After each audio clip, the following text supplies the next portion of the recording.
Hello, बच्चों.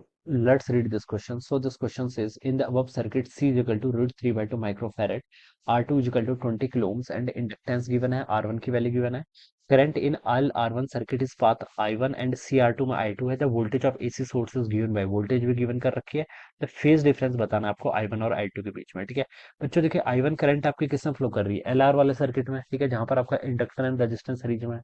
और I2 current आपकी कैपेसिटर और रेजिस्टेंस वाले पाथ में क्या कर रही है, फ्लो कर रही है. ठीक है, और आपको यहाँ पर क्या बताना है, यहाँ पर आपको फेज डिफरेंस बताना है. ठीक है, तो इस क्वेश्चन का की कॉन्सेप्ट आप फेज डिफरेंस ही लिख लीजिए. क्या लिख लीजिए? Phase difference. This will be the key concept of this question. ठीक है, अब देखिए मैं इसको फेजर से सॉल्व करूंगा तो इजी रहेगा. ठीक है, करंट देखिए, वोल्टेज देखिए हम यहाँ पर लिखते हैं. देखिए दोनों पैरेलल में कनेक्टेड है तो वोल्टेज सेम रहेगी, तो वोल्टेज को आप बेस क्वांटिटी बना लीजिए. ठीक है, जो कॉमन होता है ना उसको बेस बना देते हैं. ठीक है, अब देखिए, अब I1 देखिए, I1 में L और R है. ठीक है, इंडक्टर और रेजिस्टेंस. इंडक्टर और रेजिस्टेंस में देखिए आपका क्या होता है, ये सर्किट कैसा आपका इंडक्टिव सर्किट है. और इंडक्टिव सर्किट में देखिए बच्चों, आप बता सकते हैं क्या वोल्टेज क्या करता है, आपका लीड करता है. ठीक है, तो करंट कहाँ पर आएगी इसमें, करंट आपकी यहाँ पर I1 इस तरीके से आएगी कुछ. ठीक है, this is my current I1, voltage lead करता है. कुछ एंगल्स होगा, वो एंगल मान लीजिए, कुछ भी मान लीजिए, चलिए अभी के लिए तो. ठीक है, तो ये एंगल आपका, चलिए I1 के करस्पॉन्डिंग तो फाइव वन मान लीजिए. ठीक है, ऊपर वाले में देखिए कैपेसिटेंस और रेजिस्टेंस है, जहां पर आपकी I2 करंट फ्लो कर रही है. ठीक है, सीआर सीआर सर्किट है बेसिकली, ये आपका कैपेसिटिव सर्किट है. कैपेसिटिव सर्किट में करंट आपकी लीड करती है. ठीक है, और यहाँ पर आपकी करंट मान लीजिए I2 है, कितने से लीड कर रही है, मान लीजिए 5 से लीड कर रही है. ठीक है, तो ये जो 5 1 और 5 2 की वैल्यू आएगी, हमसे फेज डिफरेंस पूछा ना, तो फेज डिफरेंस कितना हो जाएगा, 5 2 plus the phase difference between I1 and I2. तो ये 5 1 प्लस 5 2 के इक्वल हो जाएगा. ठीक है, और फेज डिफरेंस देखिए बच्चों हम कैसे कैलकुलेट करेंगे, तो ये हो जाएगा. देखिए आप पहले हम 5 1 कैलकुलेट करेंगे. 5 1 की वैल्यू हो जाएगी, देखिए आपकी टेन इनवर्स कितना होगा आपका, टेन इनवर्स, और यहाँ पर आपका ये बेसिकली हमें फाइंड आउट करना है ना.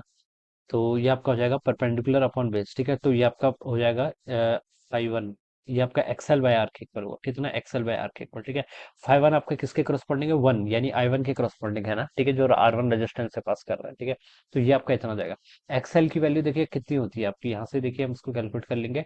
टेन इनवर्स एक्सएल, एक्सएल आपका होता है ओमेगा इंटू एल. ओमेगा देखिए आपको 100, इससे कंपेयर करना है. देखिए यहाँ पर साइन 100t है ना, तो ये आपका साइन ओमेगा टी होता है. तो ओमेगा यहाँ से 100 है, तो 100 इंटू आपका एक्सएल होता है आपका ओमेगा इंटू एल. एल आपको गिवन कर रखा है कितना, √3/10 के इक्वल. तो यहाँ से हो जाएगा आपका √3/10. ठीक है, डिवाइडेड बाय आर रेजिस्टेंस. इसमें आपका रेजिस्टेंस R1 कनेक्टेड है. R1 की वैल्यू क्वेश्चन में आपको 10 ओम दे रखी है. ठीक है, तो 10 इंटू 10 100, 100 से आपका 100 कैंसिल, तो ये हो जाएगा आपका 10 इनवर्स ऑफ √3. ठीक है, ये कितने हो रहा था आपका, 1060 की वैल्यू होती है ना. ठीक है, तो ये 1060 हो जाएगा, तो π/3 आ गया.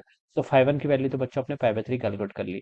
अब नेक्स्ट आपका क्या, 5 2 है. नेक्स्ट क्या आपका यहाँ पर 5 2.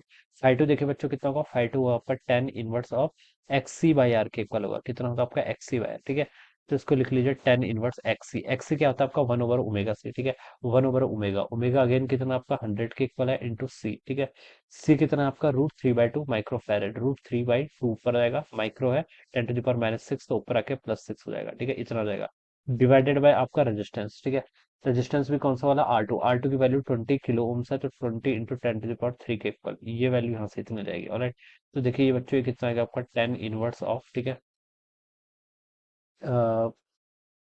ठीक है, इतना हो जाएगा. तो इसको देखिए मैं ऐसे लिख सकता हूँ, ये आपका हो जाएगा 2 इंटू 10⁻⁶. ऊपर वाले टर्म को तो ऐसे ही रहने दीजिए. ठीक है, नीचे 20 इंटू 100 का मल्टीप्लाई होगा तो 2000 हो जाएगा. ठीक है, तो यहाँ पर आपका 2000 को लिख सकते हैं 2 इंटू 10⁻⁶ इंटू आपका √3, ये वैल्यू इतनी हो जाएगी. तो ये तो पूरी टाइम को कैंसिल. 10 इनवर्स 1/3, 1/√3 की वैल्यू कितनी होती है, 10 30 होता है ना. 30 को हम क्या लिख सकते हैं 5/6, तो ये आपका आ जाएगा. ऑलराइट, तो ये आपका 5 2 आ गया. अब हमसे इन दोनों I1 और I2 के बीच में फेज डिफरेंस पूछा था, तो नेट फेज डिफरेंस किसके इक्वल होगा आपका, 5 1 प्लस 5 2 के इक्वल होगा. ठीक है, 5 1 प्लस 5 2 के इक्वल. तो अब इसको ऐड कर लीजिए, π/3 प्लस π/6. ठीक है, इसको अगर हम ऐड कर लेंगे तो ये कितना आता है आपका π/2 के इक्वल हो जाएगा. कितना, π/2 के इक्वल. तो ये आपका आंसर होना चाहिए, जो कि आपको सी ऑप्शन पे गिवन कर रखा है. तो answer C would be the correct answer of this question. ये क्या होगा, इस क्वेश्चन का आपका करेक्ट आंसर होगा. Alright, so I hope you are understood this concept. All the best and thank you so